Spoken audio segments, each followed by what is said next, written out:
할렐루야, 사랑하는 성도 여러분, 오늘부터 출애굽기 함께 읽기를 시작합니다. 출애굽기라는 책 제목은 말 그대로 애굽에서 탈출한 기록이라는 뜻입니다. 영어로는 엑소더스이지요.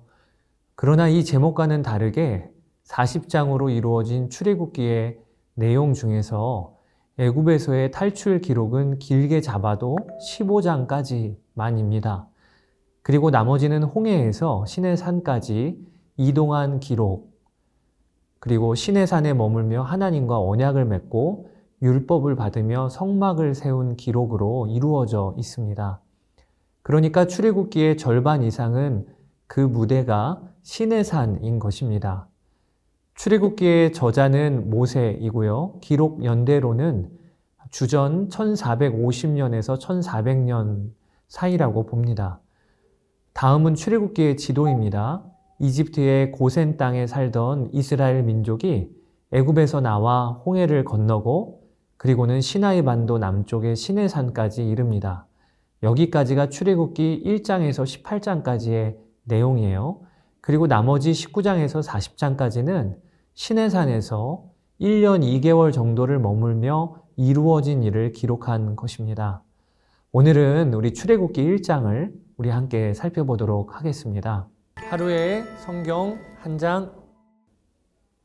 요셉이 110세의 죽음에 그들이 그의 몸에 향재료를 넣고 애굽에서 입관하였더라. 이것이 창세기의 마지막 절이었습니다.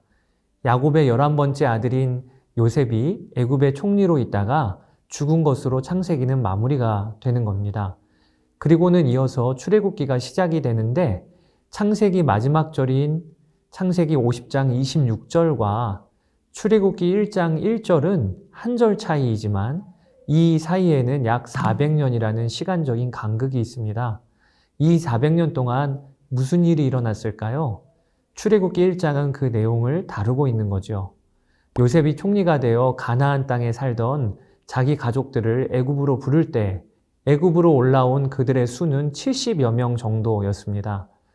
그런데 400여 년이 지나고 나서는 야곱의 가족은 당시에 초강대국 애굽을 두려워 떨게 할 정도로 그 수가 성장해 있었다고 오늘 본문의 7절에 기록되어져 있습니다. 400여 년 동안 하나님은 이스라엘 가족을 이스라엘 민족으로 성장시키신 것입니다. 그래서 출애굽할 때 20세 이상의 남자만 60만 명이 넘었다고 기록이 돼요.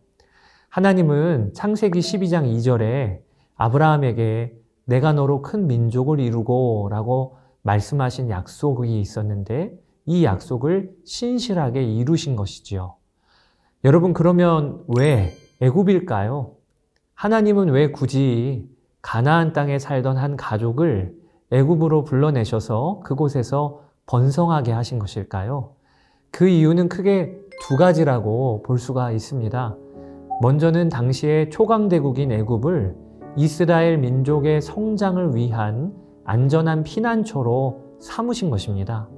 마치 어머니의 모태에서 태아가 자라나듯 안전한 보호막이 되어주는 초강대국 애굽의 품속에서 이스라엘 가족은 외적들의 침략을 받지 않고도 단기간에 가족에서 민족 수준으로 그 수가 성장할 수 있었던 것입니다.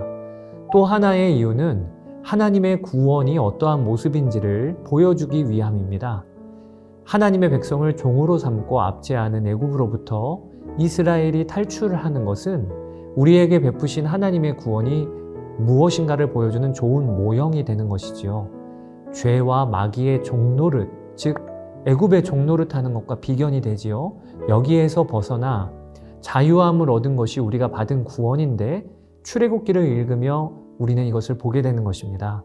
그리고 또 하나, 애굽이 이스라엘을 내보내게 된 결정적 역할을 한 사건이 10번째 재앙이잖아요. 애굽의 장자가 다 죽고 이스라엘 사람들은 어린 양을 잡아 죽여서 죽음을 면한 유월절 사건 말입니다.